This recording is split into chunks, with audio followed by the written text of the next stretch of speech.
मुश्किल।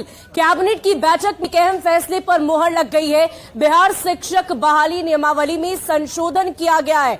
बिहार का अस्थायी निवासी होना अब जरूरी नहीं, पहले बिहार निवासी होना जरूरी था और अब देश भर के अभ्यर्थी आवेदन दे सकेंगे।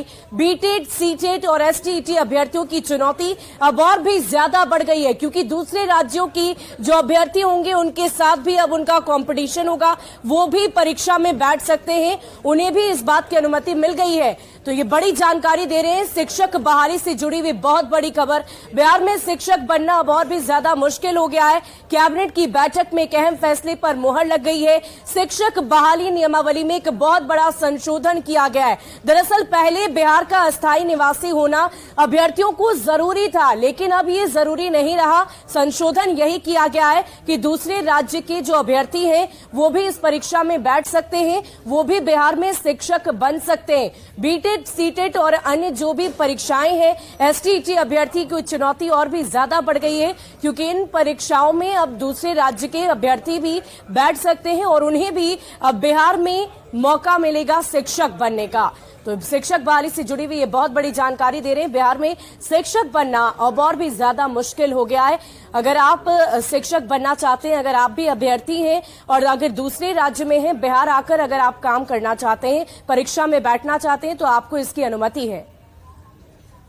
तो चलिए अब अन्य खबरों के लिए हम स्टूडियो का रुख करते हैं। शुक्रिया शुभी। तो बड़ी खबर शिक्षक बहाली से जुड़ी हुई, जिसमें शिक्षक बनना बिहार में मुश्किल हो गया है, क्योंकि पहले बिहार के ही नागरिक, बिहार के ही जिनका स्थायी पता बिहार का, वही शिक्षक बन सकते थे बिहार में।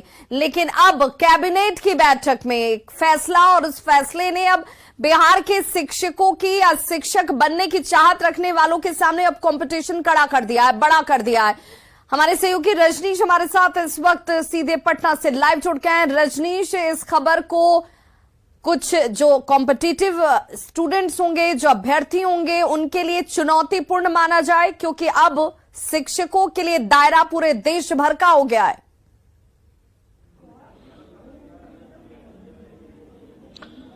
बिल्कुल विवाह, देखिए महीनों से लगातार जो शिक्षक अभ्यर्थी हैं बिहार के, वो तैयारी में जुटे हुए थे कि अब ये लोग आवेदन कर चुके हैं, एप्लीकेशन भर चुके हैं, अब ये लोग इम्तिहान देंगे।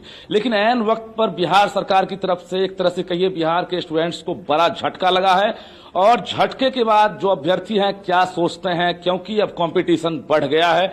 अब बिहार के अलावा बाकी जो राज्य हैं वहां के भी सीटेट क्वालिफाई स्टूडेंट्स जो हैं इनके साथ अब परीक्षा में शामिल होंगे। हालांकि बीपीएससी के लिए भी बड़ी चुनौती हुई, क्योंकि एक एस्टीमेट लगाया गया था 6 लाख अभ्यर्थी जो हैं, जिसमें नियोजित टीचर भी हैं, वो ऑनलाइन एप्लीकेशन फिलअप करेंगे। लेकिन अब जो है अभ्यर्थियों की संख्या जो है कई लाख ज्यादा होगी, क्योंकि देश भर के सीटेट अभ्यर्थी अब शामिल होंगे। सीधी बातचीत करते हैं यहाँ के अभ्यर्थी हमारे साथ हैं जो टीचर नियोजन की तैयारी में है, टीचर बहाली की तैयारी में। क्या लग रहा है, एक बड़ा झटका होगा? सर, ये हम लोगों के लिए बहुत बड़ा झटका हो गया। इससे ऐसा कंपटीशन बहुत हाई हो जाएगा और सारे राज्य के जब स्टूडेंट भरेंगे तो फिर बिहार का सीट ऑब्वियस है कि बिहार के स्टूडेंट काफी इफेक्टिव होंगे और हम लोगों कंपटीशन बढ़ गया है। यस सर, बहुत ज्यादा कंपटीशन बढ़ गया। क्या सोच रहे हैं? अब तो कैबिनेट से मुहर लग गई। जी, ये सब जो है हम लोग के लिए बहुत बड़ा हानि है, क्योंकि पहले जो था सिर्फ डोमिसाइल के लिए डोमिसाइल लागू था, इससे हम लोग के लिए फायदा होता, बिहार निवासी थे। अब क्या है, जो पूरे भारत के बच्चा और पूरे जितने भी बच्चा होंगे सीटेट क्वालिफाइड जो होंगे। दूसरे राज्य में आप लोगों को मौका मिल रहा था, अगर सीटेट हैं, बिहार के हैं? नहीं मिल रहा था, नहीं मिल रहा था। इससे पहले आप लोग किसी राज्य में अप्लाई नहीं किए हैं? कहीं नहीं मिल रहा था। ये विडंबना कह रहे हैं। विडंबना, ये सरकार का कोई एजेंडा का पता ही नहीं चलता। हम लोग लंबो संघर्ष कर रहे हैं, लंबो समय से, जो कि हम लोग स्टेट 19वीं प्लस से। देखिए और स्टूडेंट्स हैं, उनसे बात करते हैं जो लगातार इंतजार में थे कि अब एग्जाम देंगे और अच्छी परीक्षा जाएगी। क्या उम्मीद लग रहा है? उम्मीद बहुत ही गड़बड़ लग रही है, क्योंकि बहुत काफी दिन से काफी मेहनत में हम लोग ये तैयारी कर रहे थे, लेकिन अब बिहार कोटा के पूरे इंडिया भर के बच्चे को ये में कर दिया, कंपटीशन काफी हाई लेवल पर जाने वाली है, तो इसके कारण बहुत ज्यादा ही। क्या लग रहा है, इससे एग्जाम के डेट वगैरह में भी कोई चेंजिंग की संभावना दिख रही है? अभी तो कोई संभावना नहीं दिख रही है। विज्ञापन को लेकर क्या कोई डाउट है कि विज्ञापन फिर से दोबारा जो है जारी हो सकता है, क्योंकि उस विज्ञापन में कुछ और तथ्य हैं और अब जो कैबिनेट से मुहर लगी है, हो सकता है विज्ञापन फिर से रद्द हो? यस सर, विज्ञापन रद्द ही कर दिया जाए, क्योंकि हम लोग बिहार वाले लोगों के लिए बहुत कंपटीशन हाई लेवल पे हो जाएगी। आप लोगों ने एप्लीकेशन फिलअप किया है अभी तक? नहीं किया आप लोगों ने एप्लीकेशन फिलअप? बताइए क्या करेंगे अब आप? सर अब और तैयारी करना पड़ेगा क्योंकि बहुत ज़्यादा कंपटीशन हाई लेवल का जाएगा क्योंकि सारे स्टेट के अब आ रहे हैं तो बहुत ज़्यादा दिक्कत होगा इसमें। बाकी स्टेट्स के जो सीटेट वाले हैं वो इंतजार में थे भी, अब सीधी तरह से वो आवेदन कर सकेंगे। ये तो मतलब हम लोग के साथ एक तरफ से अनजस्टिस हो रहा है क्योंकि हम लोग बहुत ही दिनों से तैयारी कर रहे हैं। अनजस्टिस हो रहा है विवाह, और देखिए और स्टूडेंट्स हैं यहाँ पर एक तरह से तैयारी करते हुए नजर आ रहे हैं। सीधी तरह हम बातचीत करेंगे क्योंकि कैबिनेट ने अचानक फैसला लिया है और उसके बाद बताइए। भारत के लगभग सभी स्टेट में मिसाइल जो है नहीं लगता है, यहाँ क्यों लागू किया गया है? ये क्या नीतीश बाबू का एजेंडा है? बहाली लेंगे या नहीं लेंगे? बच्चे को गुमराह किया जाता है। तो आवासीय प्रमाण पत्र की बात खत्म हो गई।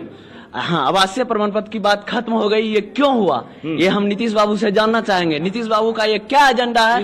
एक बार तो हमें नियोजित के लिए सीटेट पास करवाया। चलिए बताइए। सरकार हम लोगों को लगातार झटके पे झटके दे रही है। इसका बदला हम लोग आगामी चुनाव में होने वाले चुनाव आगे वापस बदल लेंगे। फॉर्म अब तक नहीं फिलअप किया है? नहीं किया है, नहीं करे और नहीं करेंगे फॉर्म फिलअप। अब फॉर्म में फिलअप नहीं करेंगे। अब तो दूसरे राज्य वाले पहले फिलअप कर लेंगे अगर विज्ञापन रद्द नहीं होता है। ये तो विज्ञापन पहले ही रद्द कर लेंगे। कंपटीशन पूरा हाई कर दिया हम लोग को। बेकार देखिए ये है बनने की ओर हम लोग को सरकार ढकेल रही है। अब जो है साफ तौर से आक्रोश दिख रहा है क्योंकि जिस तरह से अभी बिहार सरकार ने बड़ा फैसला ले लिया है कैबिनेट में कि अब आवासीय अर्हता जो है उसको समाप्त किया जाता है।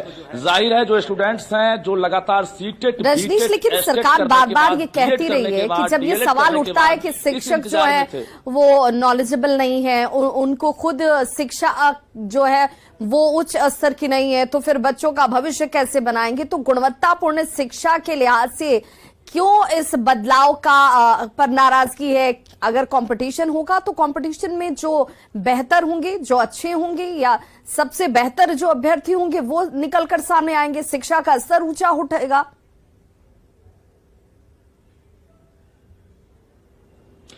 बहुत सही और परफेक्ट सवाल आपने किया है इस वक्त पर। तो हम जरा बात कर लेते हैं। देखिए विवाद 2-3 बिंदु हैं। सबसे बड़ी बात यह है कि कंपटीशन जो है उससे इन लोगों को ऐतराज नहीं है।